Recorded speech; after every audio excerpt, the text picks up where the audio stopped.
Yeah, most of it, I think so. Yeah, now we're babbling stuff we probably should be really talking about. Yeah. Are we going to do the... Did you clap already? No. All right, we have the clap. Speak for yourself. Welcome, heroes, back to Old Men. No, I got it wrong again. No comics for Old Men. Do you want to start over? Welcome to No Comics for Old Men. We're back. New year, new comics. And Same old us. tomfoolery. That's how old we are. We don't fool around. We tomfool around, damn it. So we're actually going to talk about some mainstream comics because, DC killing it. So There's actually some worth talking about. Yeah, we can't leave them out, even though like we're big independent guys and love to read the independents. DC's Metal series is how you should do an event series. Yeah, I've said in other episodes I hate crossovers, and I do, but this is a crossover done right. You only really have to buy the series, and there's a couple of one-shots that tie into it. And if you buy that, you're good. You don't have to buy all the other tie-in books. You can if you want to expand the story, but it's not really necessary to follow the gist of the main story, which I think it's a really cool idea. It ties in with the nth metal that Hawkman has in his mace. Sorry, Thanos. Also in the harness for his wings, and it's basically Batman found a dark alternate universe, something they haven't really touched on with the multiversity stuff that they've done, and it's basically the evil versions of the DC universe. Every universe has a very screwed up and evil Batman that has one of the powers of the members of the Justice League. There's like a Green Lantern, evil Green Lantern Batman, evil Wonder Woman, evil Superman Batman. My favorite, Evil Flash. My favorite is it's called Batman, Man Who Laughs, where it's kind of like a Joker Batman. And it's probably one of the darkest superhero books I've read in a long time. Yeah, he looks like something out of Hellraiser. Yeah, he really has does. a lot of that flavor. It's just, by the time you see this video, you'll be getting trade paperback. But get it because you'll enjoy the read. But all first prints will be sold out. I wish I had ordered twice as many as I got. They just flown off the shelves. And another thing they did, DC has done, moving on from that to Batman 21, Flash 21 and 22, and Batman 20 was the Button series. It's set up Doomsday Clock, and it's another event book. It's 2 issues in, so maybe by the time you see this, the 3rd issue will be coming out, and you still can go out and find some of those early issues. Great series. Yeah, so far it's really good. I believe it's a 12-issue, like maxi series, we call it, and that's all you got to buy. You buy the main series. There's no real other books that you have to buy, and they're actually bringing the world of Watchmen into the regular DC universe. At least that's what that's what they've done in issue 2 without giving away a lot. And it's kind of there's a new Rorschach and Ozymandias are looking for Dr. Manhattan, because after the events of Watchmen, the world has actually gotten worse and not better. Go figure. But again, another great series that's worth checking out, and you don't have to buy more than 1 extra book, which is always good on the wallet anyway. And you guys probably maybe haven't read this article. If you have, just skip forward.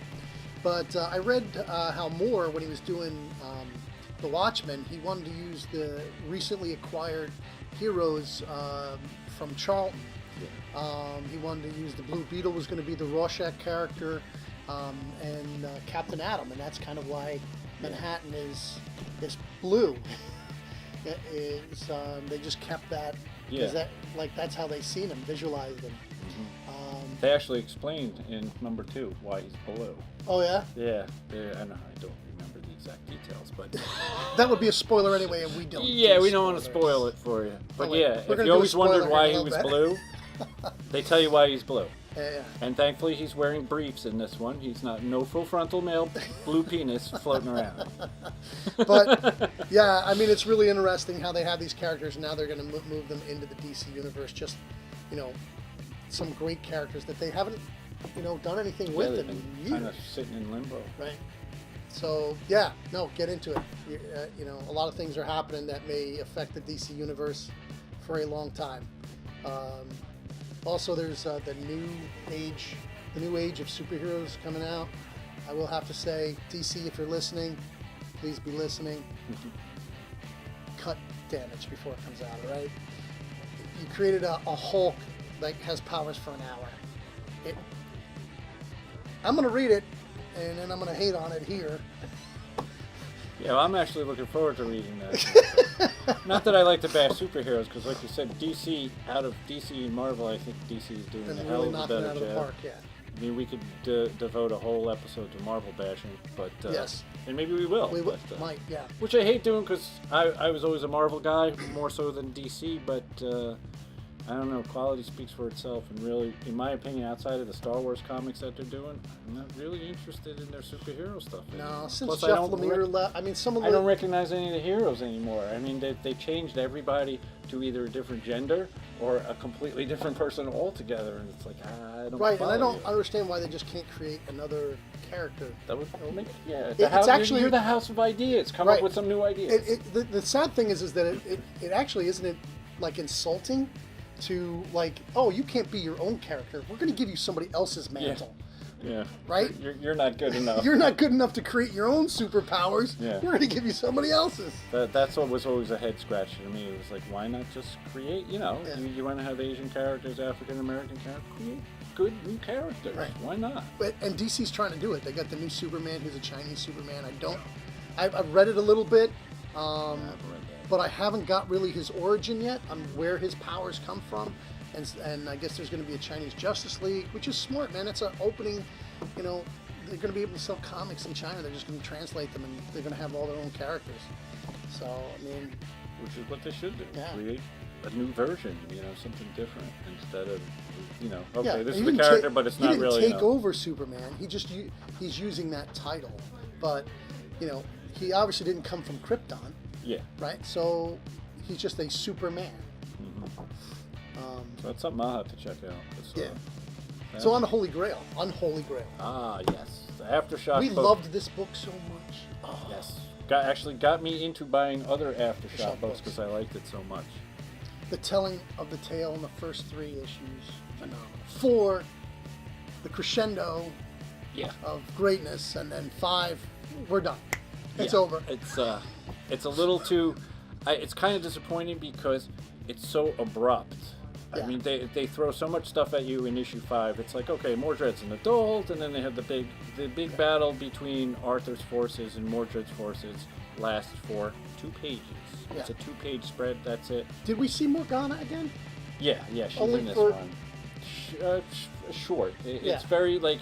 I don't know if sales kind of made it necessary for them to cut it short, or if that was the story he always had planned. It feels like it could have. Come on. That's Cullen Bunn. I'm a big fan of his writing, and I am, and this feels like it was one of those things. Cullen, you got to end it at 5, and it was like, okay, he tried to cram everything cool. Cullen, if you're watching, call us. We'd like to know, because if you have, we like your stuff. Yeah, if you have the issues that were supposed to go in there, we would like to read them. You can just email me a PDF. I won't tell anybody. Everybody.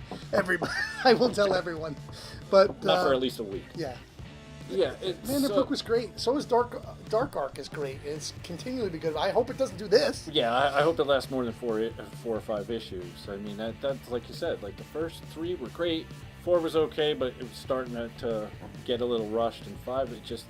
They run through a lot of stuff. Like you definitely see that there's some good ideas there that he really hasn't had a chance to flesh out. So that's why I'm thinking it's probably like a sales thing. Yeah. It was like they had you missed the whole part of Merlin raising Mordred, right? Where Arthur is away on all these quests. Yeah. And Mordred is left with Merlin, right? And then when he returns, Mordred has taken over the throne. Right, and then that's when the whole big battle happens. Well, this starts right then.